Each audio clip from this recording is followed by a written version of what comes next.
how it is that a philanthropic organisation gets its head around impact investing, and what was your decision making around making this investment? I think you just jump in. I can only speak from my experience, but when we first started impact investing, probably about 7 or 8 years ago, we had no experience.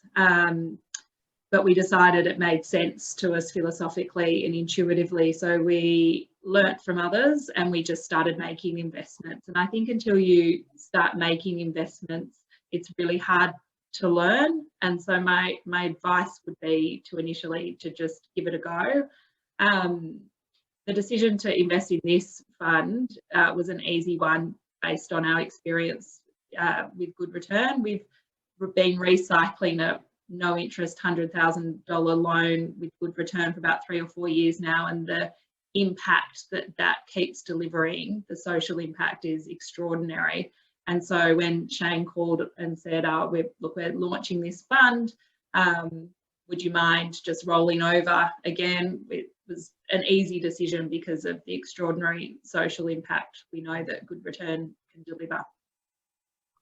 I think we've seen in Australia, it's been the family offices and the high net worths who've kind of led the way on impact investing. And Gemma, this is, I'm just putting you on notice that this is a question for you.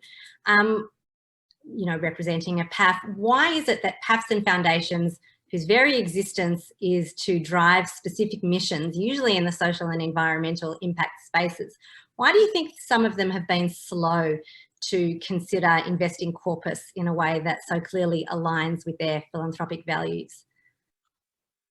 First of all, I think we're seeing an increase in foundations and PAFs investing in impact investing, and I think it's probably hasn't grown as quickly as we'd all like to see, but I do think there is growth, and I think we'll continue to see growth. I think there are a few areas.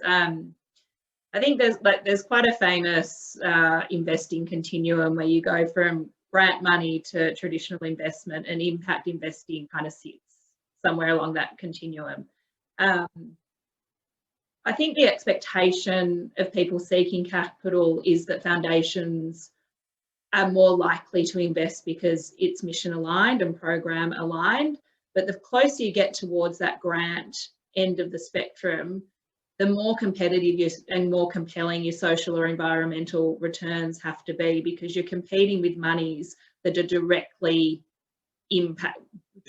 driving social impact. So when you're competing with grant money, while the financial return isn't necessarily important, or certainly not as important, what is important is really clear, measurable social or environmental impacts. And I don't think there's a lot, there hasn't been a lot, and we're getting much better at it, but there's not a lot of product available that can clearly articulate social and or environmental return. And one of the reasons why this fund is so compelling is that those social returns are so clearly articulated, and impact investment makes so much sense in this scenario because this is the core skill set of good return, and it makes a lot of sense of what their core mission is in driving financial literacy and driving access to capital in developing markets.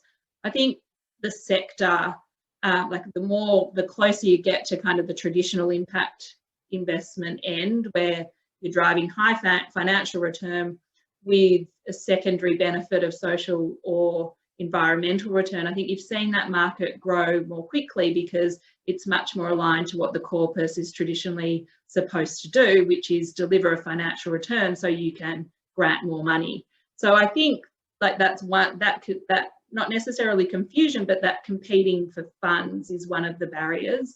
I don't think there's an expertise in the philanthropic sector around how to do impact investing, how to measure the social impact or the environmental impact. I also think there's confusion around fiduciary duty, and sometimes that's kind of held up as though we can't invest in that because it's not our fiduciary duty, and then you'll say, what is your fiduciary duty? Oh, I don't know, but I can't do it. So I think there's a fear of the unknown. So I think there's quite a few barriers that have stopped PAFs investing their corpus, and some of the legislative framework which is starting to shift under PAF guidelines or has shifted, but there needs to be growing awareness of what you actually can and can't do. Great.